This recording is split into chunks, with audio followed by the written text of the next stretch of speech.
جن کو سننا جائز ہی نہیں ہے۔ سلامتی جیسی کوئی چیز نہیں ہے، سلامتی جیسی کوئی چیز نہیں ہے۔ ہاں البتہ یہ ہے کہ کوئی آ کے انسان سے مشورہ طلب کرے تو پھر انسان کو چاہیے کہ اخلاص کے ساتھ، پورے خلوص کے ساتھ لوگوں کو مشورہ دیا جائے، کیونکہ بہت بڑا دھوکہ یہ ہے کہ مشورے میں لوگوں کو دھوکہ دیا جائے۔ ابو ہریرہ رضی اللہ تعالیٰ عنہ سے روایت ہے کہ نبی اکرم صلی اللہ علیہ وسلم نے فرمایا کہ جس سے مشورہ لیا جاتا ہے وہ امانت دار ہے۔ اسے امام بخاری نے ادب مفرد میں روایت کیا ہے۔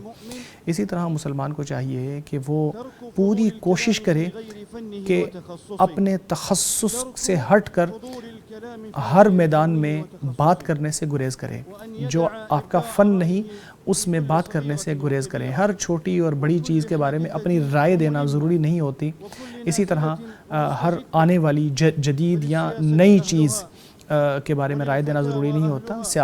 سیاستدان ہیں، فتویٰ کے لیے مفتی موجود ہیں، قضاء کے لیے قاضی موجود ہیں، اور طب کے لیے اطباء موجود ہیں، اور ہر تخصص کے لیے اس کے اپنے لوگ ماہر موجود ہیں۔ لوگوں کے تخصص کا احترام کرنا عقل مندی بھی ہے اور شریعت کا حصہ بھی ہے، اور یہ اسی دائرے میں آتا ہے کہ انسان ان چیزوں کو چھوڑ دے جو اس سے غیر متعلقہ ہیں۔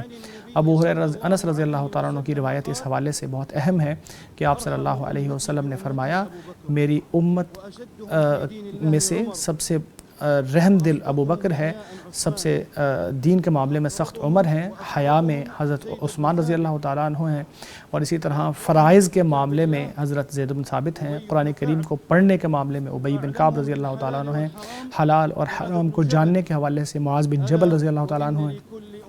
یاد رکھیے ہر امت کا ایک امین ہوتا ہے، اور اس امت کا امین ابو عبیدہ ابن الجراح ہیں۔ اسے امام احمد نے مسند میں روایت کیا ہے، اور بعض لوگوں نے بعض روایات میں یہ بھی شامل ہے کہ سب سے زیادہ قضاء میں قاضی بہتر حضرت علی رضی اللہ تعالیٰ عنہ ہیں۔ اس سے معلوم ہوتا ہے کہ تخصص کی بڑی اہمیت ہے۔ اسی طرح اللہ تبارک و تعالیٰ نے وحی کی ذمہ داری حضرت جبریل علیہ السلام کو دیا ہے۔ اسی طرح بارش میکائیل علیہ السلام، سور میں پھونکنے کی ذمہ داری اسرافیل علیہ السلام کو دی ہے۔ اسی طرح ملک الموت کو روحیں قبض کرنے کی ذمہ داری دی ہے، اور اسی طرح کرام کاتبین کو اعمال لکھنے کی ذمہ داری لہی ہے۔ فرشتے ایسے بھی بنائے ہیں جو زمین میں گھومتے رہتے ہیں اور لوگوں کے جو ذکر کے مجلسیں ہیں ان کو تلاش کرتے رہتے ہیں، اور ہر ایک کی بہت ساری ذمہ داریاں ہیں، بہت سارے تخصصات ہیں جن کے حوالے سے وہ کرتے ہیں۔ اگر اللہ چاہتا تو وہ سارے اعمال کو ایک ہی فرشتے کے انڈر کر دیتا۔ اللہ کے لیے کچھ مشکل نہیں تھا۔ اس کا معاملہ تو یہ ہے کہ جب وہ کچھ کرنا چاہتا ہے تو بس کن کہتا ہے اور کام ہو جاتا ہے، لیکن یہ اللہ تبارک و تعالیٰ کی طرف سے تعلیم ہے، لوگوں کو سکھانا ہے، لوگوں کی رہنمائی ہے۔